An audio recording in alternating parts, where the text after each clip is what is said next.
फक्त आता निवृत्ती घेऊ शकतो, याच्या पलीकडे दुसरं माझी काही इच्छा नाही. मी या नामांतरावर विश्वास ठेवत नाही, मला काही इंटरेस्ट नाही. पावसाने त्याची डेडलाईन फिक्स करावी बरं, आणि मग मी माझी डेडलाईन सांगू शकेन.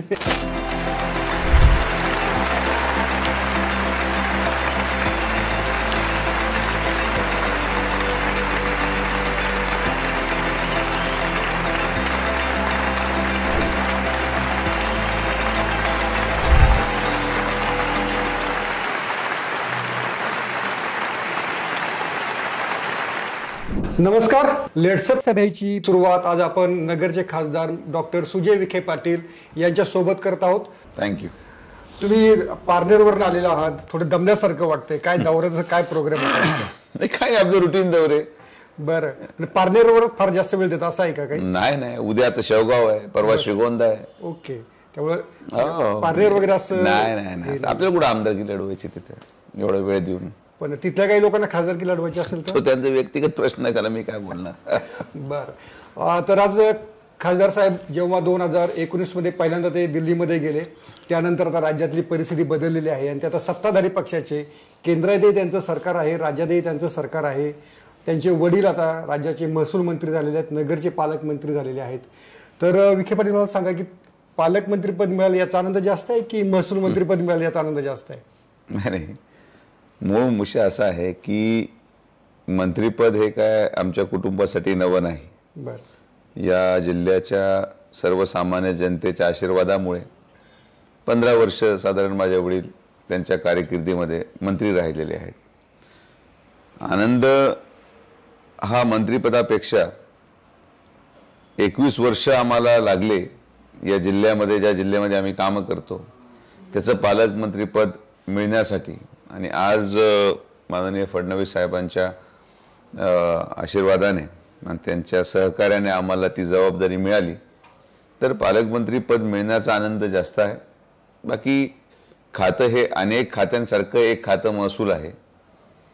या महसूलचं ज्याला म्हणतो ओढ किंवा एक्साइटमेंट किंवा उत्साह हा काही ठराविक लोकांना असेल. बरं, ज्यांना त्यामध्ये वेगळे अर्थकारण किंवा वेगळे निकष अपेक्षित असतील.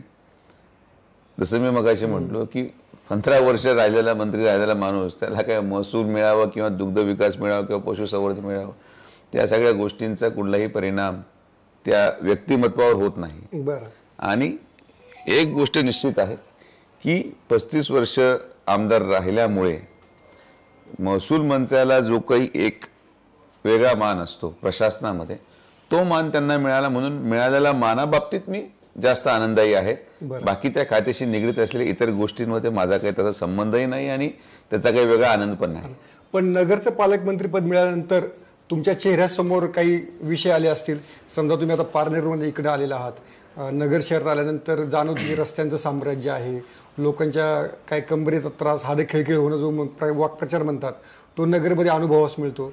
तर पालकमंत्री झाल्यानंतर याच्याकडे तुम्हाला असं वाटतं की आपण आता लक्ष दिलं पाहिजे किंवा नाही? यामध्ये एक गोष्ट सगळ्यांनी मान्य केली पाहिजे की मागच्या 10 वर्षामधला सगळ्यात उच्चांकी पाऊस आत्ता पडलाय. बरं, आणि महाराष्ट्रामध्येच पडला, फक्त नगरपुरतं तो विषय मर्यादित नाहीये. आजही नगरला पाऊस पडलाय. 6 महिने झाले नगरला मोर दॅन 100% रेनफॉलचा इतिहास हा नगरमध्ये पहिल्यांदा झालाय. आणि त्यामुळे रस्त्यांची जी अवस्था आहे ही बिकट होत चाललेली आहे. जोपर्यंत पाऊस पूर्णपणे थांबत नाही तोपर्यंत कुठल्याच रस्त्याची डागडुजी हाती आपण घेऊ शकत नाही. आणि आज राज्य सरकारकडे उपलब्ध निधीमध्ये शेतकऱ्यांना अतिवृष्टीमध्ये जी काही मदत द्यायची असेल त्यासाठी आज पैसा उपलब्ध करून देणं जास्त क्रमप्राप्त आहे. रस्त्यांसाठी निधी थोडासा उशीर उपलब्ध होईल. तर हा जो काही सामाजिक बॅलन्स ठेवण्यामध्ये सरकार प्रयत्न करत आहे त्यामध्ये निश्चित त्यांना अडचणी येतात. आणि ही अतिवृष्टी किंवा ओला दुष्काळाची परिस्थिती आज महाराष्ट्रामध्ये आहे. त्यामुळे वारंवार शेतकरी पहिलं सुरक्षित ठेवणं हे सरकारचा प्राधान्यक्रम आहे. त्याचबरोबर रस्ते देखील भविष्य कालावधीमध्ये बरे होतील, पण त्यासाठी पाऊस थांबल्यानंतर मग खरं किती रस्त्याचा डॅमेज येतो असेस करता येईल आणि मग त्यानुसार त्याचं एस्टिमेट तयार करून त्याला निधी टाकता येईल. पण नगरसाठी काही, नगर शहरापुरतं मी बोलतोय की नगर शहरामध्ये फारच दुरवस्था आहे, तर त्यासाठी डेडलाईन तुम्ही काय सांगू शकाल? म्हणजे जरी काय म्हणूयात तुमच्या विचारांची महापालिका नसली तरी तुमचे आमदार मित्र आहेत तरी ते तुमच्या कानावर हा विषय घालतच असतील तर त्यासाठी डेडलाईन तुम्ही काय फेस केलेली आहे का की 1 डिसेंबरपर्यंत साधारणपणे रस्ते काही चकाचक होतील? पावसाने त्याची डेडलाईन फिक्स करावी. बरं. आणि मग मी माझी डेडलाईन सांगू शकेल कारण की मी काहीतरी कमिटमेंट देणार. आता पहा, दिवाळीच्या दरम्यान पण जोरात पाऊस आहे, लोक दिवाळी साजरा करू शकत नाही, असं कधी झालेलं नाही. ओके. सहकारी कारखाने 15 तारखेला सुरू झाले पाहिजे होते, साखर कारखाने. आता ऊसात पाणी एवढं आहे की कारखाने 1 तारखेपर्यंत सुरू होऊ शकत नाही. तर निसर्गापुढे कोणाचं काही चालू शकत नाही. मात्र जे काही नगर शहरातल्या रस्त्यांची दुरावस्था आहे यामध्ये मी आणि आमदार संग्राम जगताप हे दोघंही बसून त्यामध्ये काय मार्ग काढता येईल जेणे की लवकरात लवकर रिलीफ मिळेल या दृष्टिकोनातून आमचा प्रयत्न राहील. सगळ्यात मोठं दुर्दैव आहे की डीपीडीसी मधून पैसे हे नगरपालिकेकडे जेव्हा वर्ग करायचं बंधन असतं ते बंधन काहीतरी प्रमाणात शिथिल करावं लागेल. कारण की जेवढे ठेकेदार हे नगरपालिका आणि ठेकेदाराचा जो नेक्सस आहे जो मी अनेक वर्षांपासून पाहत आलेलो आहे तो कुठेतरी तोडावा लागेल. आणि त्यामध्ये मी बऱ्यापैकी यशस्वी झालो. फ्लायओव्हरच्या कामामध्ये मला यश मिळालं, अमृत योजनेमध्ये मला यश मिळालं. पण प्रत्येक गोष्टीमध्ये एकदम खोलवर मी जाऊ शकत नाही. पण आज जी काही नगर शहरातल्या नागरिकांची परिस्थिती आहे, प्रश्न आहे, ते निश्चित आता सत्ता असल्या कारणाने आणि पालकमंत्री पद हे माझ्या घरामध्ये असल्या कारणाने त्यामध्ये मी काही नियोजन केलंय. पण मी त्या आमदारांबरोबर बसून अगोदर एकदा निर्णय झाल्यानंतर मग तो जनतेला त्याचं काम 101% होताना दिसेल. मी म्हणत नाही की रस्ते चकाचक होतील, बरं, मी म्हणत नाही की रस्ते सरसकट लोक म्हणतील कॉन्क्रीट होणार आहे किंवा सरसकट, त्याचं खोटं आश्वासन मी देणार नाही. मात्र मोटरेबल रोड हा जो शब्द आहे ते मोटरेबल रोड या नगर शहराला आपण जानेवारीपर्यंत द्यायचा प्रयत्न करू. एकपर्यंत अशी नेहमी तक्रार होती की नगर जिल्ह्यातले जे सगळे नेते आहेत ते समजा तुमचं लक्ष तुमच्या मतदारसंघावरती जास्त आहे, म्हणजे शिर्डी राहतावरती आहे. याआधी जे मंत्री होते बाळासाहेब थोरात त्यांचं संगमनेरवरती होतं. नगर शहरावरती येणे त्यांचं लक्ष नसतं किंवा त्या अर्थी नगरच्या डेव्हलपमेंटसाठी हे नेते लक्ष देत नाहीत, अशी एक सार्वत्रिक भावना आहे. तर ती काय दूर करता येईल का? ही भावना खरी आहे तुम्हाला असं वाटतं का की नगर शहराकडे नगर जिल्ह्यातल्या नेत्यांचं दुर्लक्ष होतं? नाही, 100% ही भावना खरी आहे, याचं काही शंका नाही. त्याचं कारण अनेक आहेत. स्थानिक लोकांना पण बाहेरच्या माणसाचं इंटरफेरन्स किती आवडेल हा एक भाग आहे. बरं. महापौरांना नाही आवडत त्यांच्या महानगरपालिकेमध्ये कोणी हस्तक्षेप करावं, आमदारांना नाही वाटत त्यांच्या मतदारसंघामध्ये कोणी हस्तक्षेप करावं.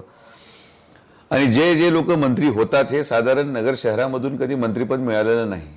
कारण की तेवढ्या काळ प्रदीर्घ काळ आमदार असताना एकदा राहिलेले आहेत. एक मंत्रीपद पण फार कमी कालावधीसाठी होते. आता परिस्थिती बदललेली आहे. आज नगर जिल्ह्यामध्ये नगर शहरामध्ये सत्ता आल्यानंतर 2 सगळ्यात महत्वाचे निर्णय आम्ही घेतले. महसूल खात्याने नगरचं जे तहसील कार्यालय आहे ते विभाजन करायचं ठरवलं. नगर तालुका आणि नगर शहर म्हणजे एक तहसीलदार जो 9.5 ते 10 लाख पॉप्युलेशन केटर करत होता आज तो 4-4 लाखावर येईल. त्याची फाईल मूव्ह झाली आणि ती सही होऊन माननीय साहेबांच्या निर्देशाखाली 2 तहसील होतील म्हणून एक रिलीफ तहसीलच्या बाबतीत आम्ही देऊ शकलो. त्याचबरोबर 3 वर्षापासून प्रलंबित असलेला सर्किट हाऊसचा प्रश्न तो माननीय साहेबांच्या मीटिंगमध्ये सोडवला. त्याचे ड्रॉइंग फायनल झाले, त्याचं टेंडर फ्लॅश होऊन साधारण डिसेंबरमध्ये नवीन सर्किट हाऊसच्या बांधकामाला सुरुवात होईल. तिसरा मुद्दा की जे भूमापन कार्यालय स्टॅम्प्स रजिस्ट्रेशन डिपार्टमेंट ते भाडेतत्त्वाच्या जागेवर होतं. तर आज आमची संकल्पना आहे की नगर शहराचे जे तहसील विभाग आहे किंवा तहसील कार्यालय आहे त्या कार्यालयामध्ये स्टॅम्प रजिस्ट्रेशन ऑफिसचे किमान 8 कोटी रुपयाची बिल्डिंग आपण प्रस्तावित करतोय. कारण की ज्या रजिस्ट्र्या होतात नगरमध्ये तिथे कम्प्युटर नाही, लाईट नाही, हे नाही, तर एक सगळ्यात अत्याधुनिक स्टॅम्प ऑफिस आपण नगर येथे महसूल विभागाच्या माध्यमातून आणतोय. तर अनेक उपयोजना आहेत ज्या हळूहळू कदाचित चित्र ज्याचं आहे ते लोकांना दिसायला लागेल. आणि फक्त नगर आता तुम्हाला मी सांगू तर पालकमंत्री एक अशा मतदारसंघातून आहेत जिथं सगळं झालेलं आहे. तिथं करण्यासारखं आता आम्हाला काही राहिलं नाही. त्यासाठी आमचा 5 कोटीचा आमदार निधी आम्ही सक्षम आहोत. त्यामुळे एक पहिल्यांदा असा एक मंत्री त्या ठिकाणी पालकमंत्री झाला ज्याला त्याच्या मतदारसंघाचा विकास करायची आवश्यकता नाही. विकासाच्या बाबतीत आम्ही सगळ्या जिल्ह्यांपुढे महाराष्ट्रामध्ये सगळ्या मतदारसंघांपेक्षा जास्त पुढे आहोत. आता जे जे लोक वंचित राहिलेले आहेत त्या लोकांचे आपण स्वप्नपूर्ती करण्यासाठी एक पाऊल पुढे घेतोय. आणि तुम्हाला हा बदल शासनाच्या, प्रशासनाच्या, जनमानसांच्या सामान्य गोष्टीला लागणाऱ्या सुविधांसाठी इन्व्हेस्टमेंट जी काय आपण डिपार्टमेंट वाईज करतो त्याचा परिणाम लोकांना लवकर दिसेल. तुम्ही न्यूरोसर्जन आहात, तर लोकांच्या डोक्यामध्ये काय जो केमिकल म्हणजे पॉलिटिकल केमिकल लोचा चाललाय तो तुमच्या लक्षात लवकर येतो का? त्याची काही उदाहरणं मला तुम्हाला विचारायची, त्यासाठी हा प्रश्न विचारतोय की तुमची काही इतक्या वर्षांची घराण्याची परंपरा आहे राजकीय सगळी, आणि राजकीय आडाखे तुमचे एकदम अनेकदा परफेक्ट ठरतात, तर तो केमिकल लोचा जो समोरच्यांचा तुम्ही करता विरोधकांचा, तर त्या न्यूरोसर्जन असला तर आणखीन काही फायदा होतो का त्याच्यामध्ये? नाही, फायदा एकच आहे न्यूरोसर्जन झाल्याचा की मला शासनाच्या योजना कळतात. बरं. मी मोगम नारळ फोडत बसत नाही. ओके. काहीतरी डेव्हलपमेंट एजेंडा घेऊन आपण पुढे जाऊ शकतो. एक मास्टर प्लॅन तयार असतो एखाद्या भागाचा, तर मास्टर प्लॅन एक्झिक्यूट करण्यामध्ये मला त्या नॉलेजची मदत होते. ओके.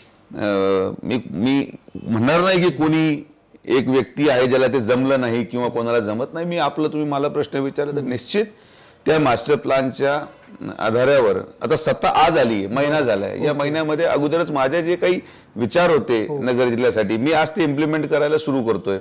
फडणवीस साहेबांच्या माध्यमातून साखळी योजना त्यांनी शब्द दिला होता, आता त्याचं टेंडर आपण फ्लॅश करतोय सर्वेसाठी. तर हे 2.5 वर्षामध्ये जे होऊ शकलं नाही, जे लोकप्रतिनिधी होते जे 2.5 वर्षामध्ये करू शकले नाहीत, पण आज माझी सत्ता आल्यानंतर, आमची सत्ता आल्यानंतर आम्ही ते करायचा प्रयत्न करू राहिलो आणि सगळ्या गोष्टी समाजासाठी आहेत. ओके. तुम्ही जेव्हा दिल्लीत असता आणि आत्ता राज्यात सत्ता आहे आणि वडीलही आता राज्यात मंत्री झालेले आहेत, हा पुढे फेरबदल विखे घराण्यामध्ये होऊ शकतो? आता अनेकांनी तसं केलंय, म्हणजे आदिती तटकरेंचे वडील सुनील तटकरे वरती खासदार गेले आणि त्या मंत्री झाल्या, तर तुमचा त्या दृष्टीपथात काही प्लॅन दिसतोय तसा? मी फक्त आता निवृत्ती घेऊ शकतो, याच्या पलीकडे दुसरं माझी काही इच्छा नाही. मला सत्ता पाहिजे किंवा मी खासदार असलो पाहिजे किंवा मला काय कोणाचा संघर्ष आहे किंवा पटत तो का नाही पटत, या गोष्टीला मी मान्यता देत नाही. हो, पण एक लॉंग टर्मचा प्लॅन म्हणून मला काही प्लॅन नाही लॉंग टर्मचा. मला खासदार सुद्धा व्हायचं नव्हतं. मी आलो, उभं राहिलो, तिकीट नाही दिलं, तरुण रक्त होतं, म्हटलं मी पक्ष प्रवेश केला, आदरणीय प्रधानमंत्र्यांच्या नेतृत्वाखाली लढलो, निवडून आलो. 2.5 वर्ष 2 महिन्यापूर्वी सत्ता बदल होईल असं कोणाला वाटत नव्हतं. मी माझा संघर्ष केला, योजना आणली, ज्येष्ठ नागरिकांना साहित्य वाटलं, 40,000 लोकांना साहित्य वाटतो आपण, फ्लायओव्हर केला. यासाठी मला सत्तेची गरज नव्हती. तर सत्तेचा प्रभाव हा माझ्या कार्यपद्धतीवर कधीही पडत नाही. हो, आपण जे विजन घेऊन चालतो ते पूर्ण करण्यासाठी राज्यात आणि आपल्या घरामध्ये सत्ता असणं आवश्यक आहे.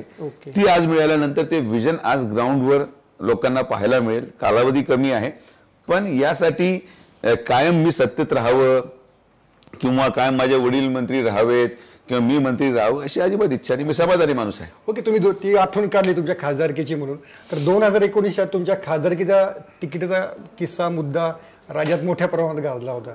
तर त्यानंतर शरद पवारांची तुमची भेट झाली का, किंवा काय त्याविषयी काही बोलणं झालं का? नंतर काय सुजे, किंवा तुम्ही आता संसदेमध्ये त्याविषयी काही उपरोधानं किंवा बोलणं झालं का? काही नाही, बोलणं म्हणजे आमची भेटच झालेली नाही. ते राज्यसभेचे सदस्य आहेत, मी लोकसभेचा आहे. बरं. ते या देशाचे राज्याचे ज्येष्ठ नेते आहेत. मागच्या 2.5 वर्षामध्ये त्यांच्यावर जबाबदारी प्रदीर्घ होती या महाविकास आघाडी सरकार चालवण्यामध्ये, म्हणून ते त्यामध्ये व्यस्त होते. मी थोडासा मोकळा होतो, मी दिल्लीला थांबायचो, ते महाराष्ट्रामध्ये असायचे बऱ्यापैकी जबाबदारी असल्यामुळे. त्यामुळे काय फार आमचं संभाषण नाही, नमस्कार नाही, कधी नाही, असं काय माझं बोलणं या पूर्ण माझ्या 3 वर्षाच्या कालावधीमध्ये झालेलं नाही. अजिबात काही त्याविषयी काही बोलणं नाही? अजिबात नाही, अजिबातच नाही. ओके. जेव्हा महाविकास आघाडी सरकार आलं तेव्हा तुम्ही फार धारदार टीका करायची, म्हणजे काँग्रेस काय, म्हणजे काय लग्न कोणाचं आणि नाचतंय कोण वगैरे अशी तुम्ही टीका करायची. तर आता तुम्ही सत्तेत आलेला आहात आणि राहुल गांधी यांची आता भारत जोडो यात्रा सगळी सुरू आहे, तर तुम्ही तुमचं घर नाही काही कधी काय काँग्रेसचं एक मातबर घर नव्हतं, तर तुम्ही त्या एकूण त्या राहुल गांधींच्या नेतृत्वाकडे किंवा त्या भारत जोडो यात्रेकडे कशा पद्धतीने पाहता? म्हणजे प्रत्येक पक्षाचं काम आहे त्या पक्षवाढीसाठी प्रयत्न करणे. एखाद्या सरकारचा एजेंडा चुकीचा वाटत असेल तो जनतेपर्यंत घेऊन जाणे, तर त्यांचा प्रयत्न ते करतायत. मी जी टीका केली होती काँग्रेसवर ती राज्याच्या काँग्रेसच्या नेत्यांची निगडीत होती, केंद्राच्या नाही. ओके. आणि त्यामुळे मी परसे राहुल गांधी किंवा गांधी कुटुंबियांवर टीका करणं मला कदाचित योग्य वाटणार नाही. जेव्हा वेळ येईल किंवा प्रसंग येईल तसा माझ्याबरोबर कधी प्रसंग घडला तर मी निश्चित करेन. पण आजच्या तारखेमध्ये तो त्यांच्या परीने ते त्यांचा प्रयत्न करतायत. त्या प्रयत्नाला यश मिळेल अथवा न मिळेल हा एक दुय्यम भाग आहे. आणि मला हे 100% वाटतं की आदरणीय प्रधानमंत्र्यांच्या नेतृत्वाखाली देशामध्ये जे काम होतंय, आज जी त्यांच्या भोवती ते यात्रेच्या माध्यमातून गर्दी जमते, हे तेच लोक आहेत जे त्यांचे कार्यकर्ते आहेत. जनसामान्य माणूस एखाद्या आंदोलनाशी किंवा एखाद्या मुवमेंटशी केव्हा जुळतो, जेव्हा तो स्वतः ज्याला आपण म्हणतो समाधानी नाहीये. पण आज देशामध्ये एवढ्या कोविडच्या बिकट परिस्थितीनंतर सुद्धा देखील प्रत्येक जण आपल्या आपल्या परीने कुठं ना कुठंतरी समाधानी आहे. आणि या लाटेमधून निघून सुद्धा इंडिया एक स्टेबल इकॉनॉमिक गव्हर्नमेंट द्यायचा प्रयत्न आदरणीय प्रधानमंत्र्यांच्या नेतृत्वाखाली होतोय. आणि म्हणून ते त्यांचा प्रयत्न करतायत, त्यांनी तो करावा. आमचा प्रयत्न आम्ही करतोय, आम्ही तो कसा लोकसभेमध्ये आमच्या जास्तीत जास्त जागा व्हाव्यात त्यासाठी करतो. ओके, तुम्हाला पण भाजपमध्ये येऊन म्हणजे एक 3-3.5 वर्ष झालेली आहेत. तर भाजपमध्ये आल्याचं जेव्हा सत्ता नव्हती तेव्हा त्याचं दुःख वाटत होतं की उगीच आपण आलो आणि सत्ता गेली. आणि म्हणजे आता तुम्ही एकदम म्हणजे आता सॅटिस्फाय असाल, पण तेव्हा असं वाटायचं की नाही आता आपण आलो नेमकी सत्ता गेली? नाही नाही नाही, मला कधी वाटलं नाही. मला माझ्या वडिलांसाठी वाईट वाटायचं. बरं, लोकांच्या बोलण्यामध्ये हे यायला सुरू झालं होतं की तुझ्यामुळे तुझे वडील मंत्री होऊ शकले नाही, उपमुख्यमंत्री होऊ शकले नाही, मुख्यमंत्री झाले असते, तुझ्या वडिलांना हे दिवस तुझ्यामुळे पाहावे लागले, अशी मला नाही पण माझ्या पाठीमागे चर्चा व्हायची. शेवटी आता त्यांच्या जवळचे जे लोक असतात ते त्यांना सांगायचे, साहेब आपली चूक झाली, आपण हा निर्णय घेतला नव्हता पाहिजे, असं नाही तसं नाही. पण मी आणि साहेब नेहमी या गोष्टीशी निगडीत होतो की आम्ही कधीही सत्तेमागं कोणा पाठीमागं गेलो नाही. आम्हाला आदरणीय प्रधानमंत्री नरेंद्र मोदींच्या नेतृत्वाखाली काम करणं आवडलं. त्याचबरोबर तत्कालीन मुख्यमंत्री देवेंद्र फडणवीस साहेबांनी जो सन्मान दिला, शेवटी त्या सन्मानाने आम्ही भरून आलो आणि आम्ही समाधानी होतो. ठीक आहे, आता ही खंत त्यांच्या मनामध्ये असेल जे वडिलांनी कदाचित बोलून दाखवली नसावी असं मला वाटतं. मला माहित नव्हतं की त्यांना खंत आहे का मंत्रिपद न मिळण्याची किंवा सरकार न येण्याची, कारण की शेवटी एक अनुभव राहतो, लोकांना वाटतं. पण माझं असं व्यक्तिगत मत आहे की आता जे मी जसं भाषणामध्ये पण बोललो की मी कर्जमुक्त झालोय. जे काँग्रेस एवढ्या वर्षांमध्ये देऊ शकलं नाही ते मान सन्मान भारतीय जनता पार्टीने आम्हाला दिला. आणि मग आता तेच लोक जे हे बोलत होते ते म्हणते अरे काय निर्णय होता, तुम्ही तो निर्णय घेतला नसता आज हे दिवस पाहायला मिळाले नसते. तर लोकांचे विचार, लोकांचं स्टेटमेंट हे क्षणिक आहे, तो त्या परिस्थितीवर अवलंबून राहून बदलत राहतं.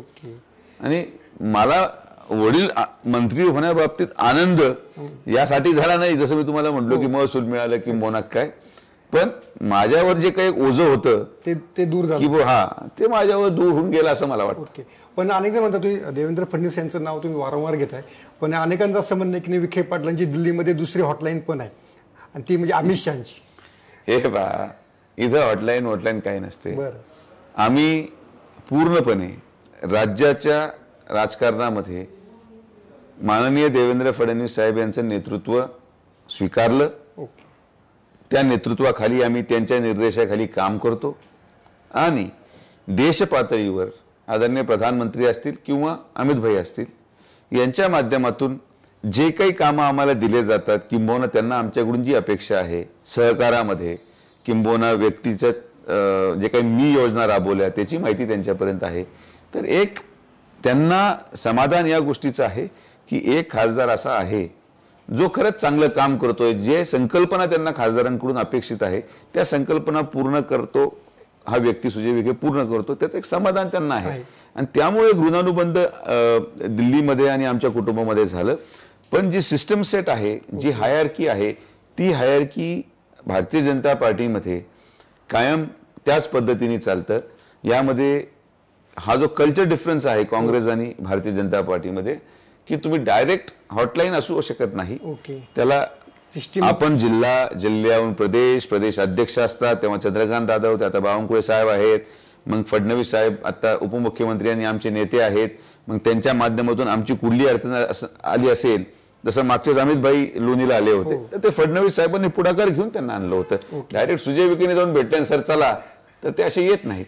तर ही एक ॲप्रिहेन्शन आहे की आमची काही वेगळी ओळख आहे किंवा वेगळी सेटिंग आहे असं अजिबात नाही. एक हायरार्की सिस्टम चालते आणि त्या हायरार्की सिस्टमनी आम्ही कायम बांधलेला आहोत आणि तसंच चालत राहणार. माझा प्रश्न असा आहे की 2024च्या लोकसभेला विखे विरुद्ध लढत असा सामना पाहायला मिळू शकतो? तुमची इच्छा आहे का असा सामना व्हावा? तुमची इच्छा असेल तर नाही, हे पहा, मला तर बिनविरोध कोणी देणार नाही, बरोबर, मला तर लढवाच लागेल, मग तो कोणी असू. मागच्या वेळेस संग्राम होता, पुढच्या वेळेस कोणी राहणार, त्याच्या पुढच्या वेळेस कोणी राहणार. तर हे जनता ठरवते की, म्हणजे मी तर तेव्हा नवा होतो, तेव्हा माझ्या विरोधात स्थानिक आमदार होते, शहरामधले आमदार होते. तर एक गोष्ट लक्षात घ्या की public perception, social media, advertisement आणि वैचारिकता यामध्ये फार मोठा फरक असतो. हे मी माझ्या मागच्या राजकारणाच्या निवडणुकीमध्ये शिकलो. आणि त्यामुळे लोकसभेमध्ये सुजय विखे किंवा रोहित पवार किंवा तिसरं कोणी यापेक्षा आदरणीय प्रधानमंत्री नरेंद्र मोदींचाच चेहरा हा जनतेला मान्य आहे. आणि त्या चेहऱ्यामुळे जो कोणी त्या चेहऱ्याच्या पाठिंब्याने उभं राहील, मग सुजय विखेच भाजपचा उमेदवार असं कोण म्हटलं? पक्षाने अजून तिकीट कुठं फायनल केलंय? उमेदवार कोणी असू शकतो. पक्ष म्हणू शकतं की तुमचे आता वडील मंत्री आहेत, तुम्ही एखाद्या नव्या व्यक्तीला संधी द्या, तर त्याचाही प्रचार करू. आदरणीय प्रधानमंत्री नरेंद्र मोदींच्या नेतृत्वामध्ये जो कोणी व्यक्ती भारतीय जनता पार्टीचा उमेदवार राहील तो 101% त्याला तो ॲडव्हान्टेज आणि निवडून येण्यामध्ये सहकार्य मिळेल. बाकी जनता केलेल्या कामाचं मूल्यमापन करून जो काही निर्णय देईल तो मान्य राहील. आणि मी लिटरली सांगतो की काय कोण येतं आणि कोण उभं राहतं याच्यामध्ये मला अजिबात रस नाही. मी पाहत पण नाही आणि मला त्याचा फरक पडत नाही.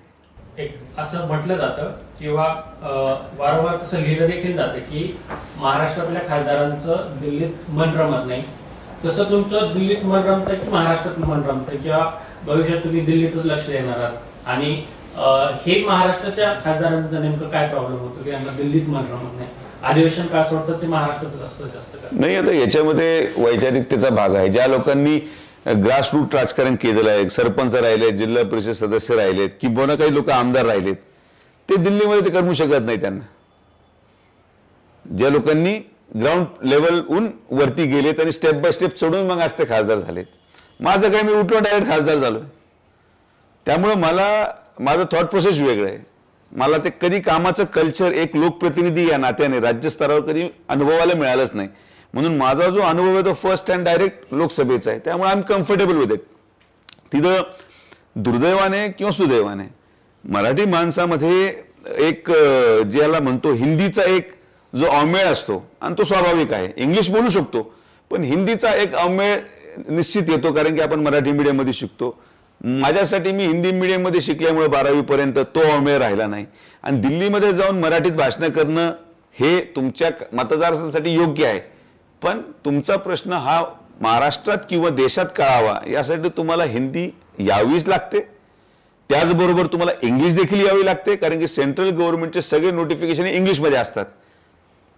तर ग्रामीण भागातला एखादा नेता जेव्हा लोकसभेला पोहोचतो तेव्हा त्याचं वाचन, त्याची बोलणं किंवा त्याचं ही कार्यपद्धती ही महाराष्ट्राच्या निगडीत राजकारणाशी असल्या कारणाने त्यांना तिथं थोडंसं डिस्कम्फर्ट ज्याला आपण म्हणतो ते होतो. आणि तिथं लाईफ थोडीशी वेगळी आहे. इथं आपण रोज सकाळी 9 वाजता उठून ओपीडी घेतो, तिथं 11 वाजेपर्यंत पार्लमेंट सुरू होतं.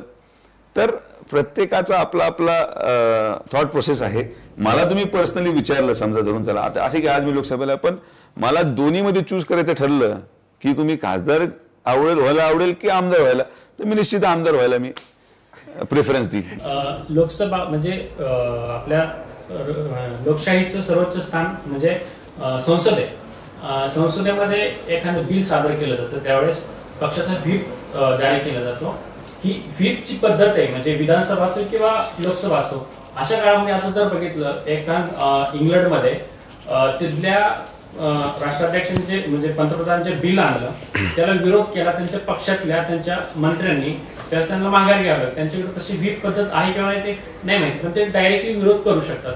आपलीकडे काय होतं की पक्षाचं एखादं बिल आल्यानंतर म्हणजे दोन्ही विरोधक असो किंवा सत्ताधारी एक व्हीप जारी करतात. त्यामुळे त्या खासदारांना किंवा आमदारांना त्याच बिलावरती मतदान करणं एक बंधनकारक राहतं.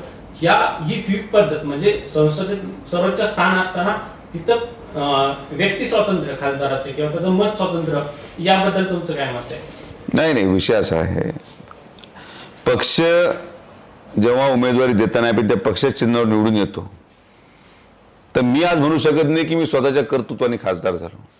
त्यामध्ये सगळ्यात मोठा वाटा सगळ्या खासदारांचा जर निवडून येण्यामध्ये सगळ्यात मोठा वाटा आहे तो आदरणीय प्रधानमंत्र्यांचा आहे आणि त्यांच्या चेहऱ्याचा आहे.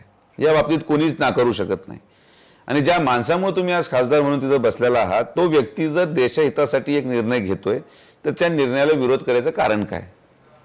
Common concept.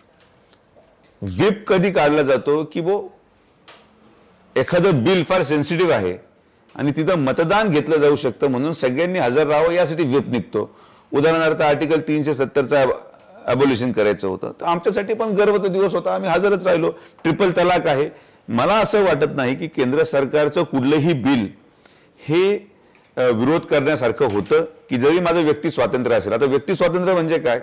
उदाहरणार्थ मेडिकल कॉलेजशी निगडीत बिल की भाऊ मेडिकल कॉलेजमध्ये आता फी ही गव्हर्नमेंटच्या फी सारखी राहील, हे आदरणीय प्रधानमंत्र्यांनी निर्णय घेतला. त्याच्यामध्ये माझं व्यक्ती स्वातंत्र्य म्हणजे व्यक्तीच्या पण नुकसान झालं या निर्णयामुळे. मग आता मी माझं व्यक्ती स्वातंत्र्य वापरून त्याला विरोध करायचा का? तो निर्णय देशहिताचा आहे पण सुजय विखेच्या नुकसानाचा आहे.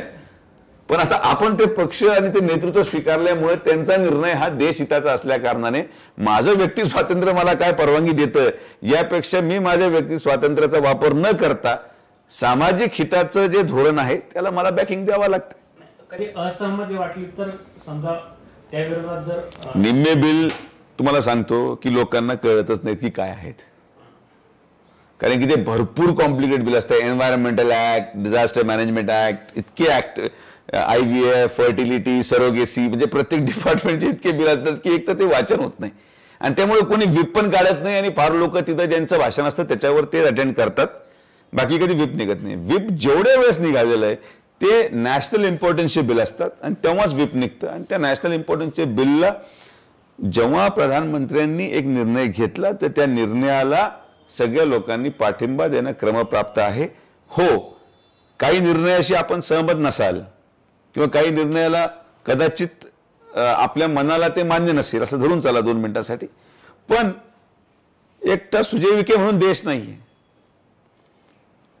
मी त्या गोष्टीचा विरोध करून जे त्यांनी निर्णय घेतला असेल तो काहीतरी एका वेगळ्या विचाराने घेतला असेल, कारण की ते विचार जर माझ्यामध्ये मी तितका मोठा असतो तर आज मी त्यांच्या जागी असतो. तो माणूस 35 वर्षापासून 15 वर्ष मुख्यमंत्री, 10 वर्ष प्रधानमंत्री, सत्तेचा पाय उतार कोणी करू शकला नाही त्यांचा, तर त्या उंचीच्या माणसाच्या विचाराशी आपण आपलं डोकं लावणं हे आपलं मूर्खपणा आहे की वो हे आणतात म्हणजे याचा विरोध करणं म्हणजे आपण किती मोठे मूर्ख आहोत. आपली भावना, आपले विचार हे एखाद्या धोरणाबाबतीत चुकीचे असू शकतात, डिबेटेबल असू शकतात, पण till the time you are confirm की नाही हे चुकीचंच आहे पूर्णपणे, बरोबर, हे पूर्णतः चुकीचं आहे, जोपर्यंत तुम्हाला ती भावना येत नाही तोपर्यंत त्या विरोधावर एका संशयास्पद नजरेने किंवा एखाद्या डाऊट असल्याने त्याचा विरोध करणं हे मला वाटतं संयुक्तिक नाही. आणि मला तसा कधीही अनुभव की माझा व्यक्ती स्वातंत्र्य दाबला गेला असं मला व्यक्तिशः आलं नाही. सर, नगर मनमाड रस्त्याच्या कामासंदर्भात काही दिवसांपूर्वी तुम्ही गंभीर आरोप केले होते आणि लोकप्रतिनिधी टक्केवारी घेत असल्याचा आरोप तुम्ही केला होता. या रस्त्याच्या कामासाठी मी पुन्हा निविदा काढण्यात येणार आहे असं तुम्ही सांगितलं होतं. ती प्रक्रिया कुठपर्यंत आली? नगर मनमाड रस्ता नॅशनल हायवे अथॉरिटी ऑफ इंडियाचं एक नॉर्म आहे. जर टेंडर 500 कोटीच्या आत असेल तर त्याला स्टँडिंग फायनान्शियल कमिटीची मंजुरी लागत नाही. तो नॅशनल हायवे लेवलवर चेअरमन निर्णय घेतो, लगेच टेंडर फ्लॅश होतं आणि लगेच होतं. जेव्हा हा रस्ता NHAI कडे मी घेतला ते टेंडर ड्राफ्ट करताना मी 500 कोटीच्या आत ती रक्कम ठेवली यासाठी की लगेच टेंडर निघेल, कॉन्ट्रॅक्टर येईल आणि काम संपून जाईल. त्यामध्ये काही पॅचेस फक्त सरफेस ड्रेसिंग घेतले, काही पॅच कॉन्क्रीट घेतले, जे खराब रस्ता होता, माझा दैनंदिन रस्ता म्हणून मी प्लॅनिंग तसं केलं होतं की जे अतिशय खराब पॅचेस आहे त्याला कॉन्क्रीट घेऊया आणि जे चांगले पाहिजे कृषी विद्यापीठ समर्थ पॅच कधीच फुटत नाही त्याला फक्त सरफेस ड्रेसिंग घेऊया, असं करून ते 500 कोटीचं टेंडर निघालं. त्याच्यानंतर काय झालं तुम्ही स्वतः साक्षीदार आहात, भाषणं झाले, माझं झालं, मी आरोप केले, कॉन्ट्रॅक्टर पळून गेला, विषय तिथं संपतो. त्यानंतर खड्डे बुजवण्यासाठी 8 कोटी रुपये मी 15 दिवसात आणले, टेंडर झालं, कॉन्ट्रॅक्टर अलॉट झालेला आहे. पण तेव्हापासून पावसाने 1 मिनिटाची सुद्धा मुभा दिलेली नाही. पहिला मुद्दा हा, ज्या दिवशी पाऊस बंद होईल त्याच्या 15 दिवसातच मी तुम्हाला ते काम मोटरेबल रोड करून दिला, पहिला मुद्दा. त्यानंतर या मधल्या कालावधीमध्ये हे 500 कोटीचं टेंडर, कारण की आम्हाला वाटलं होतं वरचं सरफेस क्लिअर केलं तर ते होईल, पण जेव्हा तो रस्ता फुटला आणि पूर्ण उखडायला लागला किंवा या कॉन्ट्रॅक्टरच्या अनुभवात जेव्हा त्यांनी रस्ते फोडले, आता काही रस्ते केले पण होते त्यांनी, फोडताना त्याला असं जाणवलं की खालचा बेसच पूर्ण गेलेला आहे, हे 500 कोटीमध्ये होणारं काम नाही. तेव्हा 998 कोटी रुपयाचं टेंडर आता साधारण दिवाळीनंतर किंवा या महिन्याखेर फ्लॅश होईल. 998 कोटी रुपयाचं टेंडर.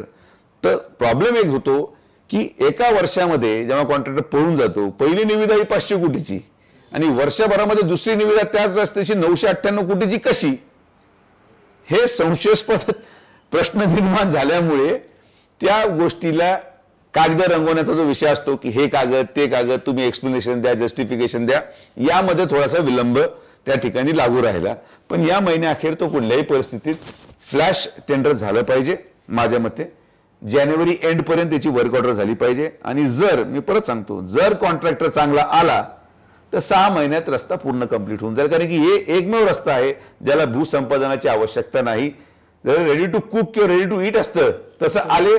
आणि यावेळेस मी अजिबात कुठेही कॉन्क्रिटीकरण घेतलेलं नाही, फक्त आणि फक्त सरसकट डांबरीकरण घेतलंय. आता सर पुन्हा एकदा रिटेंडरिंग होणार आहे आणि जर यावेळेस जर काही ठेकेदारांना त्रास देण्याचा प्रयत्न करण्यात आला तर तुम्ही लोकप्रतिनिधींची नावे उघड करणार? 100%. एवढं लांब जायची गरज नाहीये. जिल्हा परिषद पंचायत समितीने येऊ द्या, सगळ्या लोकप्रतिनिधी ज्यांनी मागच्या 2.5 वर्षामध्ये एक जो मुखवटा स्वतःवर घातलेला होता की मी किती मोठा माणूस आहे आणि मी किती देव आहे किंवा मी काय करू शकतो, हे सगळ्यांचे आकडे या 2 महिन्याच्या निवडणुकीमध्ये विथ प्रूफ काढत नाव सांगेल. कोणी टक्केवारी मागितली, त्या रस्त्याच्या व्यतिरिक्त कोणी किती पैसे खाल्ले या महाराष्ट्राच्या या नगर जिल्ह्याच्या या पूर्ण परिसरामध्ये, कोणाचे ठेके काय आहेत, कोणी शासकीय यंत्रणेचा वापर करत स्वतःला मोठा गाजाबाजा केला, हे सगळे आकडे येणार आहेत आणि विथ प्रूफ देतो मी तुम्हाला. माहिती आहे मी खोटं बोलत नाही. भिंगार कॅन्टोन्मेंट बोर्डाचा महापालिकेत समावेश होणार असल्याची चर्चा रंगली सध्या, त्याबद्दल काय सांगता? काय आहे भिंगार कॅन्टोन्मेंट, एक ज्याला आपण म्हणतो समावेश झाला तरी त्यांचा प्रश्न सुटत नाही आणि नाही झाला तरी त्यांचा प्रश्न सुटत नाही. डिफेन्सच्या कायद्यामध्ये त्यांच्या जमिनीपासून 100 मीटर अंतरावर कन्स्ट्रक्शन करता येणारच नाही. ते नगरपालिकेत जाऊन सुद्धा तो नियम त्यांना लागूच आहे. त्यामुळे कन्स्ट्रक्शनचा विषय त्यांचा गेलाच. फक्त काय की पाणी पुरवठा योजना आहे, ज्यांचा मूळ प्रश्न आहे पाण्याचा, तो कुठेतरी सुटेल. पण आजही त्यांना पाण्यासाठी किंवा पाणी पुरवठा योजनेसाठी ते लागणारे पैसे किंवा लागणारं उत्पन्न तेवढं प्रमाणात नाहीये की ज्यांनी ती योजना राबवली जाऊ शकते. कारण की आज जोपर्यंत अमृत पूर्ण होत नाही, जे मी आता करायचा प्रयत्न करत होतो, पण आता शेवटी मी मनुष्य आहे, म्हणजे मी पाहायचं काय काय, त्यामुळे मी एका 3 महिन्यामध्ये विळद आपलं मुळा धरण ते विळदचे WTP पर्यंत मी पाईपलाईन आली, ते पूर्ण कॉन्ट्रीब्युशन आणि क्रेडिट मला जातं, त्यात काही शंकाच नाही. माझ्याकडे पुरावे पण आहेत. पण आता मी पण मनुष्य आहे, मला प्रापंचिक जबाबदाऱ्या आहेत, मला मुलं बाळं आहेत, मी सगळं त्यागून नाही करू शकत. मला संस्था आहेत, मला त्या पण पाहावं लागतात, मला सामाजिक काम पण पाहावं लागतं. पण हे सगळं समतोल ठेवत भिंगार कुठं जरी गेलं तर त्याचे प्रश्न गंभीरच राहणार. फक्त पाण्याचा प्रश्न कसा सुटेल या दृष्टिकोनातून नगरपंचायतमध्ये किंवा नगरपालिकेमध्ये समावेश होण्याच्या दृष्टिकोनातून त्यांचा तो प्रश्न सुटू शकतो. पण तो विषय जसं म्हणतो की डिफेन्सचे निर्णय फार लवचिक असतात, ते इतके क्लिष्ट असतात की ते लगेच आपण म्हटलो आणि ते होईल अशातला तो प्रश्न नसल्यामुळे त्यावर अजून कुठलाही निर्णय नाही. लवकरात लवकर त्याच्यावर निर्णय होईल अशी अपेक्षा आहे आणि त्याचा फॉलोअप घेऊन निदान पिण्याचा पाण्याचा प्रश्न जरी त्यांचा सुटला हा निर्णयाने, तरी मला वाटतं की जनता समाधानी राहील. वाढीव पाणीपट्टीबाबत तुम्ही लोकसभेमध्ये आवाज उठवला होता. वाढीव पाणीपट्टीबाबत तुम्ही काही तोडगा काढला? जेव्हा मी भिंगार कॅन्टोन्मेंटचा प्रश्न उठवला तेव्हा जी वाढ त्या मीटिंगमध्ये ठरली होती ती रद्द करण्यात आली आणि जो काही मूळ दर आहे तो तसाच ठेवण्यात आला. मूळच प्रश्न असा आहे की ती आकारणी चुकीची आहे. पण डिफेन्स एक असा विभाग आहे की त्यांना कुठलाही विषय मांडायला जावं तर राष्ट्रीय सुरक्षा, नॅशनल सिक्युरिटीच्या नावाखाली सगळ्या गोष्टी थोपवल्या जातात आणि त्यावर आपलं वाक्य बंद होतं. कारण की आपण पॅट्रियोटिक असल्यामुळे आणि पब्लिक परसेप्शनमध्ये लोकांचं भावना, मी एखाद्या डिफेन्सच्या व्यक्तीबद्दल किंवा त्यांच्या सिस्टमबद्दल काही बोलावं तर मी देशद्रोही साबित होईल. जरी ते समाजाच्या हिताचं असेल तरी मला बोलायला परवानगी नाही. आणि मग तेवढं मी जपून बोलतो. मी किती जरी बोलणारा व्यक्ती असू, पण डिफेन्स जिथं येतं तिथं मी चिडीचूप होऊन जातो. कारण की कायद्यामधल्या तरतुदी आपल्याला माहिती नाही. आपण जायचं बोलायला एक. आता हे फ्लायओव्हरची परवानगी मी कशी काढली डिफेन्स कडून हे मला माझं माहिती. नगरकरांच्या जीवाभावाचा प्रश्न आहे. आमच्यासाठी उड्डाणपूल कधी खुला होणार आहे? आता उड्डाणपूल हा नोव्हेंबरच्या शेवटच्या आठवड्यात होईल. आत्ता सुरू झाला असता, पण ॲज अ सेट की पावसामुळे रॅम्पचे जे रॅम्प ॲक्च्युली जो रॅम्पचा दोन्ही बाजूला चढायचा रॅम्प पोर्शन आहे तो फिलिंगमध्ये आहे. त्यामुळे पाऊस पडलं तर ढासळायचं आणि त्यामुळे आम्हाला ते लावताच आलं नाही जो आमची अपेक्षा होती. कामं सगळे झाले होते, पण अनफॉर्च्युनेटली हेवी रेंजमुळं सगळं काम डिस्टर्ब झालं. वरती डांबरीकरण करता येत नव्हतं. तर नोव्हेंबरच्या शेवटच्या आठवड्यात आता खुला झालेला ते लोक जातात वरती शूटिंग आहे. मीच व्हिडिओ पाहू राहिलो. लोक मोटरसायकल घेऊन गेले, सगळे गेले. तुम्ही वरती गेले अजून? मी नाही गेलो. मी जोपर्यंत गाडी जात नाही मेन रॅम्प या रॅम्प ते रॅम्प तोपर्यंत मी काय तिथं जाणार नाही वरती पाहायला. विस्ताराच्या दृष्टीने आपला नगर जिल्हा मोठा आहे, तर बऱ्याच गेल्या अनेक वर्षांपासून ते एक विभाजनाचा मुद्दा प्रलंबित येतं. अनेक मंत्र्यांनी आश्वासन वगैरे दिली, त्याची काही कागदपत्र वगैरे तयार झाली, मात्र ते आश्वासन आजही पूर्ण नाही झालं. तर त्याबाबत काय सांगाल तुम्ही? माझा तर ठाम विरोध आहे. मी ओपन बोललेलो आहे. कशामुळे त्याचं लॉजिक असं आहे, लक्षात घ्या की उत्तर नगर हा बागायत भाग आहे. बरोबर, उत्तर नगर हा बागायत भाग आहे. दक्षिण हा जिरायत भाग आहे किंवा दुष्काळी भाग आहे. नगर सेंटरची बाजारपेठ आहे. या बाजारपेठचं सगळं अर्थकारण मेजॉरिटीली हे उत्तर नगरमुळे चालतं. कारण की तिथल्या लोकांची आर्थिक क्षमता दक्षिणच्या लोकांपेक्षा जास्त आहे, फक्त पाण्यामुळे. विभाजन झाल्यावर एकदा सेंटर तिकडे शिफ्ट झालं तर नगर जिल्हा बागायत आणि जिरायत असा 2 मध्ये स्प्लिट होईल. आणि जेव्हा ते स्प्लिटअप होईल तेव्हा तिकडचे लोकप्रतिनिधी तिकडचंच पाहणार. तिकडचा जिल्ह्याचा पालकमंत्री, आज राधाकृष्ण विखे पाटील पालकमंत्री आहे म्हणून तो समतोल जिल्ह्याच्या विकासाबाबतीत ठेवू शकतो. एकदा तिकडचा जिल्हा वेगळा झाला, त्या जिल्ह्याचा पालकमंत्री राधाकृष्ण विखे झाला, तर तो फक्त शिर्डी आणि रावरीपुरतच पाहिजे. त्याला काय चाललंय श्रीगोंद्यामध्ये, काय चाललंय पाथर्डीमध्ये, कोणाला पाहायला वेळ आहे? ही वास्तविकता पाहता आणि त्याचबरोबर शैक्षणिक सुविधा, शिक्षणाच्या सुविधा या सगळ्या गोष्टी पाहता नगर हे एक संघ राहणं हे नगरच्या लोकांसाठी संयुक्तिक आहे. ना कोणाला काय अडचण आहे या विषयावर. आज सरकारमध्ये महसूल मंत्री असल्या या नात्याने तो निर्णय सगळ्यात पहिला आपण पाहिजे तर आता घेऊ शकतो. माननीय फडणवीस साहेबांना विनंती केली आणि आपण तो प्रस्ताव मूव्ह केला, तो महसूल विभागाचा निर्णय आहे की जिल्हा विभाजन करायचे. पण माझ्या दृष्टिकोनातून नगर हे एकच चांगलं दिसतं, ते एकच असावं. आणि विकासाच्या दृष्टिकोनातून जेव्हा कधी उत्तर दक्षिणेपासून कट ऑफ होईल तेव्हा दक्षिण थोडंसं अनस्टेबल मला वाटतं की होऊ शकतं. कारण की लोकप्रतिनिधी, त्यांची वैचारिकता, त्यांची वागायची पद्धत, त्यांचं कार्यपद्धती या दोन्ही भागांमध्ये फार वेगळ्या वेगळ्या आहेत. आणि म्हणून हा समतोल एक असल्यामुळं तो मेंटेन होण्याचा कुठंतरी प्रयत्न किंवा तो मेंटेन करण्यामध्ये जरासं सामंजस्याने ते चालतंय. जेव्हा ते कंट्रोल सुटल आणि हे एक डिरेग्युलेटेड सेंटर होईल दक्षिण, इथले काही ठराविक लोकप्रतिनिधी या भागात पूर्णपणे जशी परिस्थिती आज काही जिल्ह्यांमध्ये आहे, जिथं काही शिल्लक राहिलेलं नाही, तशी परिस्थिती नगरची झाल्याशिवाय राहणार नाही. आणि हा नियंत्रण, हा समतोल, हा उत्तर आणि दक्षिणचा जो वर्षानुवर्ष चालत आलेला आहे तो मेंटेन असणं फार गरजेचं आहे. ज्या दिवशी जो डिस्टर्ब होईल त्या दिवशी दक्षिण नगर स्वतंत्र जिल्हा झाल्यावर तो या महाराष्ट्रामधला सगळ्यात मागासलेला जिल्हा म्हणून ओळख त्याची राहील. हे मी तुम्हाला लिहून देतो.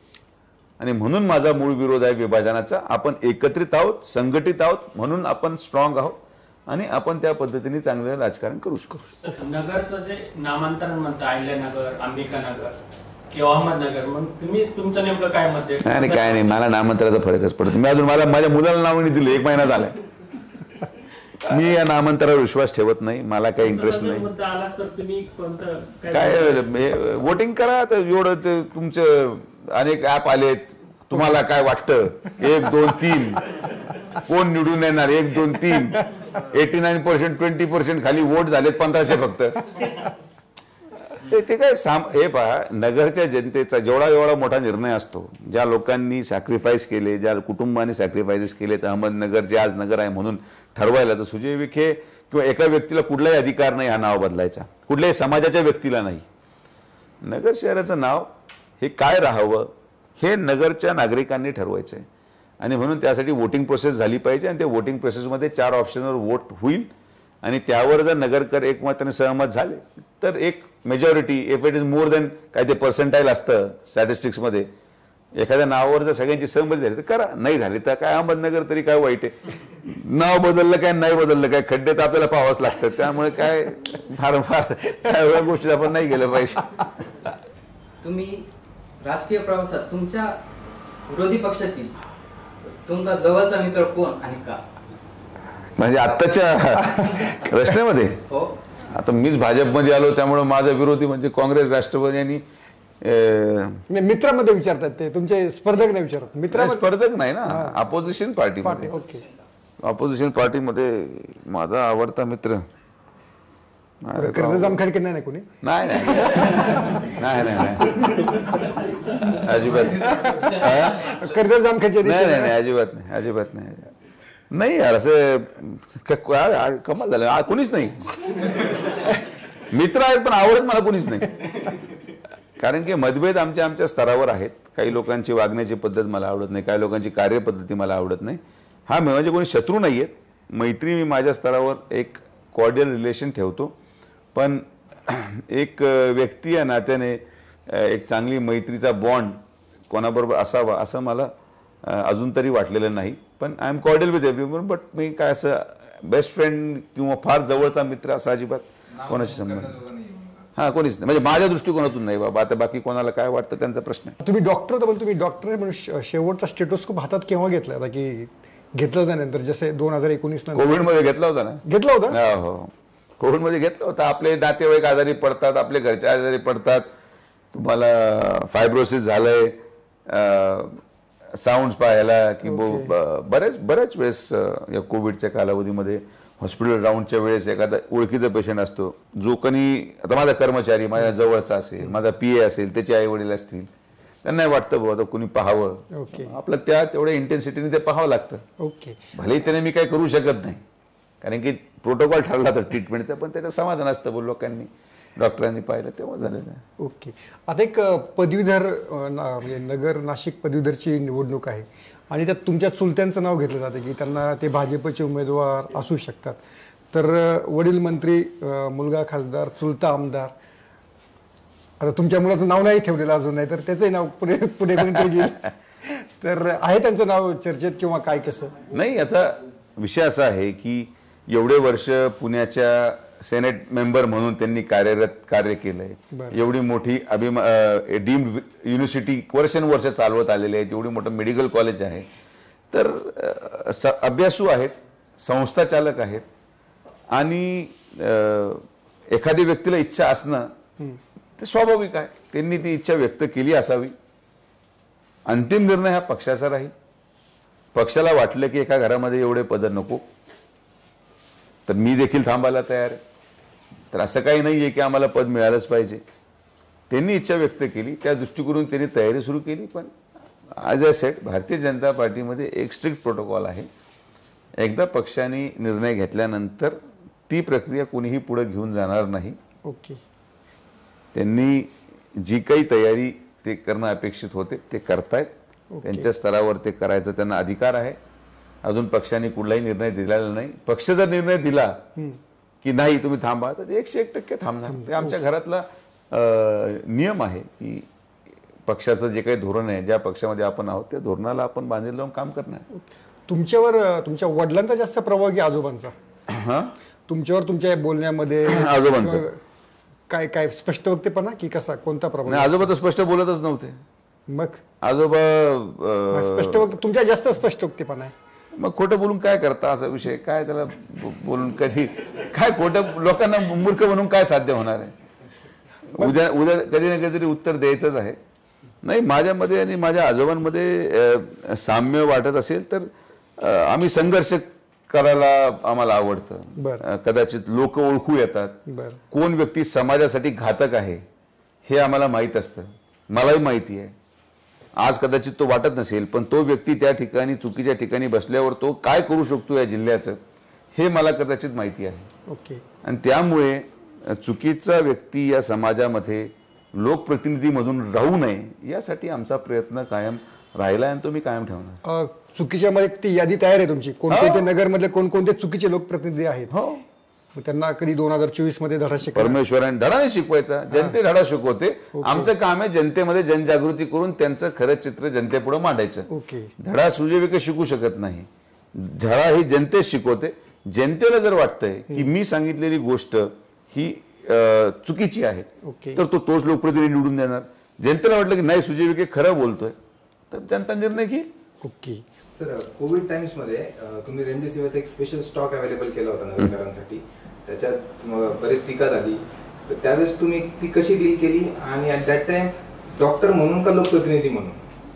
हे पहा, मी एक धोरणात्मक निर्णय घेतला. मी हे पाहिलं सेकंड वेव्हमध्ये लोक मरत होते, आपल्या डोळ्यापुढे मरत होते. 30 वर्षाचा मुलगा, 35 वर्षाचा मुलगा, आणि ती परिस्थिती मला पाहली गेली नाही. मला जिथून औषधं मिळाले तिथून मी उचलून आणले. ते चूक का बरोबर हा विचार करण्या इतपत सुद्धा माझी मानसिकता नव्हती.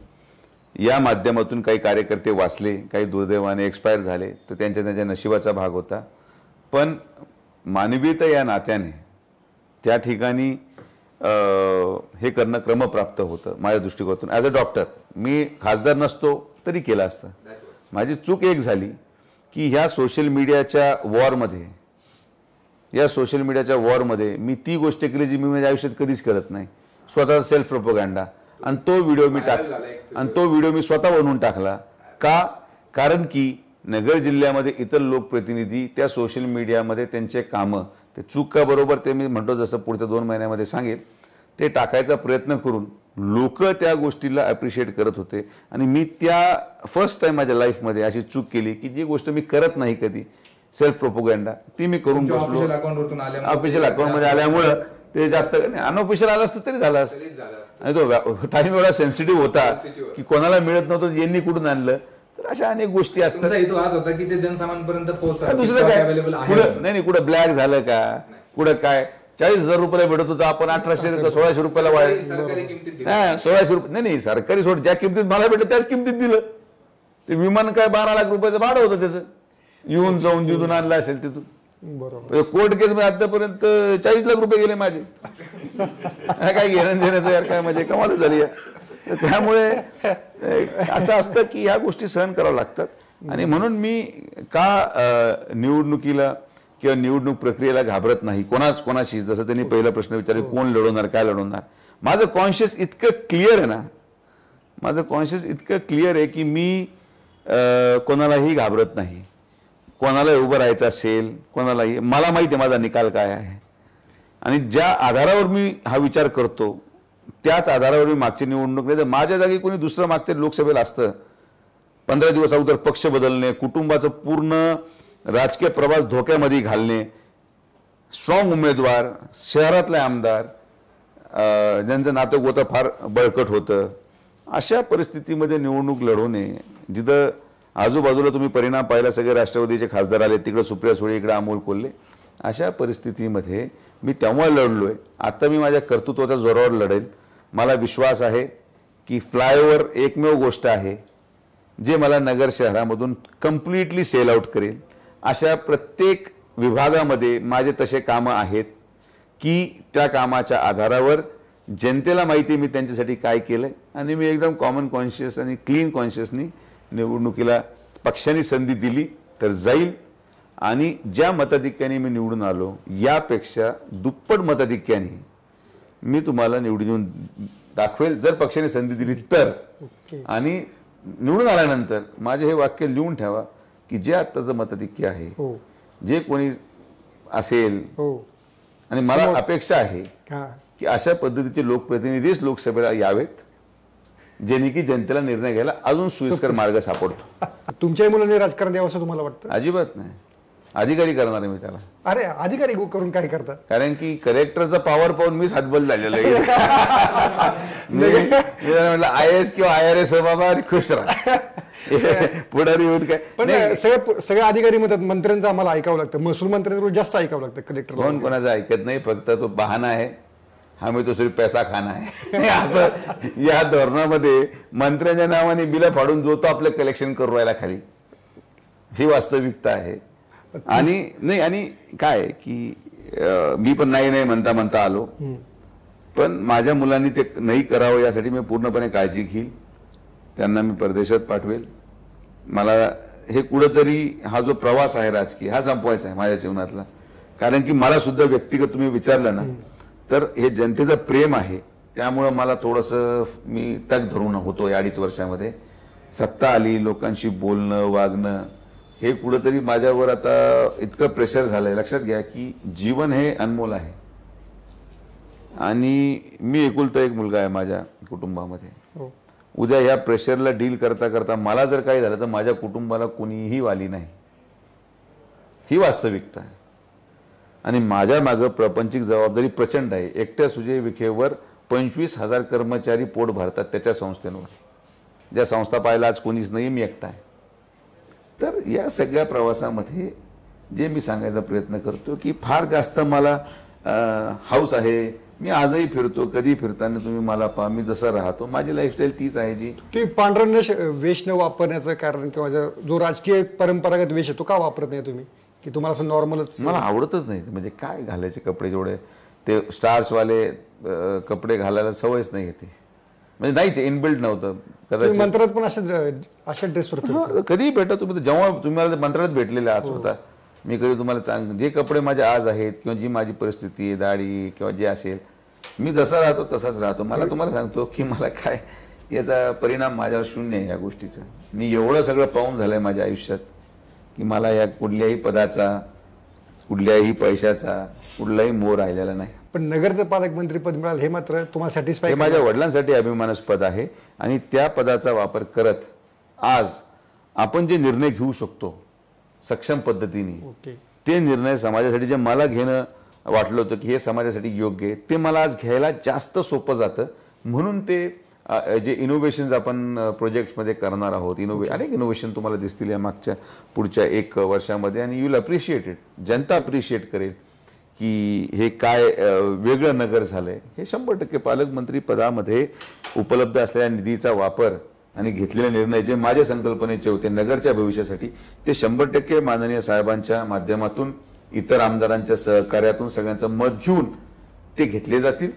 आणि ते घेऊन नगरला एक चांगला दिशा देण्याचं काम आपण करणार आहोत. एक शेवटचा फक्त प्रश्न की परवा आज छगन भुजबळांचा 75वा वाढदिवस झाला, तेव्हा उद्धव ठाकरेंनी त्यांचं कौतुक केलं की त्यांचे जे विरोधक होते म्हणजे काँग्रेस, ते देखील त्यांच्या व्यासपीठावर आले. नगरमध्ये असं कधी विखे थोरात असं कधी एकत्र आलं तर दिसेल आम्हाला? कोण 75 पर्यंत पोहोचतं ते पाहावं लागेल. जोरा साहेबच अगोदर पोहोचतील, कारण की ते सिनियर आहेत.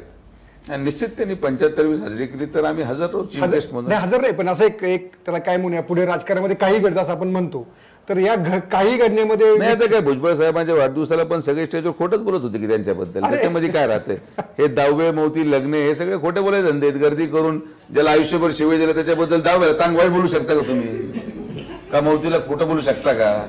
काका चांगलेच होते, बाबा चांगलेच होते, फलाना चांगलं, यांनी फार कष्ट केले आणि त्याला जिवंत असलं कोणी विचारत नव्हतं बिचारायला. आता हे सगळे जे व्यासपीठ आहेत ना, हे सगळे व्यासपीठ अनुभव शेअर करायचे कमी. ओके, म्हणजे तुम्ही म्हणजे उद्धव साहेबांनी भुजबळ साहेबांबद्दल काय बोललं मी ऐकलं नाही. अगदी बोलले की ऐकलं नाही, पण त्याच भुजबळ साहेबांना मारून टाकण्यासाठी यांचेच आदेश होते, तेव्हा ते बाथरूममध्ये जाऊन लपले होते. भुजबळ साहेब बाथरूम मध्ये लपले होते का नाही लपलेले? बरोबर, त्यांनी सांगितलं. ते बाथरूम मध्ये नसते लपले तर मारून नसतं टाकलं का त्या दिवशी शिवसैनिकांनी? मारून. मग आता एवढ्या वर्षामध्ये अचानक तो माणूस चांगला पण झाला, गोड पण झाला, नेता पण झाला, किती खोटं बोलावं माणसाने. ठीक आहे, आता काही गोष्टी पचतात, काही गोष्टी पचत नाहीत. ओके. भुजबळ साहेब नाही, भुजबळ साहेब मी जे पलटणी भुजबळ साहेब बोलत नाही, मी एक उदाहरण दिलं 2 त्या कार्यक्रमाच्या इन्सिडेंट्समध्ये. भुजबळ साहेब हे त्यांच्या परीने त्यांच्या पक्षाला आणि महाराष्ट्राला एक वरदान ठरलेलंच नेतृत्व आहे. पण तुम्ही जे उदाहरण सांगितलं की आता आम्ही जरी गेलो थोरात साहेबांच्या कार्यक्रमाला तर आम्ही चांगलंच बोलणार ना. असा नेता नाही, असे निर्णय नाही, एवढी कार्यक्षमता नगर जिल्ह्याचा इतिहास घडवला, सगळे रस्ते झाले, महसूलमध्ये एवढं चांगलं काम केलं, काय बोलणार ते स्टेजवर लोक बुके देऊन शिवाय थोडं द्यायच्यात. ते तर राजकीय व्यासपीठ भाषण ठोकायचं तेव्हा ठोकायचं, तेव्हा करायचं आपण करू. तुम्ही तुमच्या कार्यकाळाला 10 पैकी किती गुण द्या? कारण कोविड होता, खूप सारा संघर्ष होता, खूप साऱ्या अडचणी होत्या. मला असं वाटतं की तुम्ही सगळ्या गोष्टी करू शकलात किंवा विकास डिवाइड केलं. विकास काम 9 out of 10, विकास काम. संपर्क 5, फोनवर अवेलेबिलिटी 0, त्यांच्याशी संपर्क करणं आणि मुलाखतीला बोलणं, फोनवर अवेलेबिलिटी 0, आणि मानवीयता ह्युमॅनिटेरियन ग्राउंड 10. तर आपलं everyone has own truth to live with, आणि हेच माझं सत्य आहे, हे जनतेला माहिती आहे. माझी उपलब्धता अजिबात नाही हे मी मान्य करतो, पण विकासाच्या बाबतीत तुम्हाला जे काही डोळ्यापुढे दिसतंय, जर मी उपलब्ध झालो असतो तर हे सगळं दिसलं पण नसतं. हीच वास्तविकता आहे. I live with my conscious, आणि जनतेने त्या कॉन्शियस बरोबर काय न्याय द्यावा जनतेचा निर्णय. तर अतिशय स्पष्टपणे नेहमी बोलतात, आजही ते आपल्याशी स्पष्टपणे बोललेले आहेत. तर सुजय दादा, तुम्हाला तुमच्या पुढच्या कार्यक्रमाला मनापासून शुभेच्छा.